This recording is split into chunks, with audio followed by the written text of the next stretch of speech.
ಈ ವಿಡಿಯೋದಲ್ಲಿ ಅಕ್ಟೋಬರ್ 2025 ಅಲ್ಲಿ ನಾನು ಸ್ಟಾಕ್ ಮಾರ್ಕೆಟ್ ಅಲ್ಲಿ ಮಾಡಿರೋಂಥ ಪ್ರಾಫಿಟ್ ಅಂಡ್ ಲಾಸ್ ಸ್ಟೇಟ್ಮೆಂಟ್ ತೋರಿಸ್ಕೊಡ್ತೀನಿ. ಬನ್ನಿ ನೋಡ್ಕೊಂಬರೋಣ. ಅಕ್ಟೋಬರ್ 1 ಇಂದ ಅಕ್ಟೋಬರ್ 31 ವರೆಗೂ ಇಲ್ಲಿ ನೋಡಬಹುದು. ಅಕ್ಟೋಬರ್ ಮಂತ್ ಅಲ್ಲೇ ನಾನು ರಿಲೀಸ್ ಆಗಿರೋಂಥ ಟೋಟಲ್ ಪ್ರಾಫಿಟ್ 64,000 ರುಪೀಸ್. ನಾನು ಪೇ ಮಾಡಿರೋಂಥ ಚಾರ್ಜಸ್ 568 ರುಪೀಸ್. ನನಗೆ ಟೋಟಲ್ ನೆಟ್ ರಿಲೀಸ್ಡ್ ಪ್ರಾಫಿಟ್ ಏನಿದೆ ಅಂತಂದ್ರೆ 63,800 ರುಪೀಸ್. ಇದು ನಮ್ದು ಅಕೌಂಟ್ 1 ಇಂದ. ಇನ್ನೊಂದು ಅಕೌಂಟ್ 2 ಕೂಡ ತೋರಿಸ್ಕೊಡ್ತೀನಿ, ಬನ್ನಿ ನೋಡೋಣ. ಈ ಅಕೌಂಟ್ನ ನಾನು ಯೂಸ್ ಮಾಡೋದು ಫ್ಯೂಚರ್ ಆ್ಯಂಡ್ ಆಪ್ಷನ್ಸಿಗೆ ಮಾತ್ರ. ಅದ ನಂತರ ಇಲ್ಲಿ release profit and loss statement ಇಲ್ಲಿ ನೋಡ್ಬೋದು. ಅಕ್ಟೋಬರ್ 1 ಇಂದ ಅಕ್ಟೋಬರ್ 31 ವರೆಗೆ ನಾನು ಸೆಲೆಕ್ಟ್ ಮಾಡಿದ್ದೀನಿ.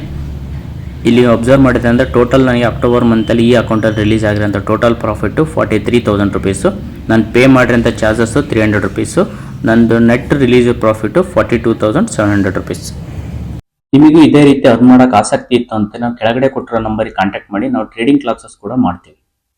ಧನ್ಯವಾದಗಳು.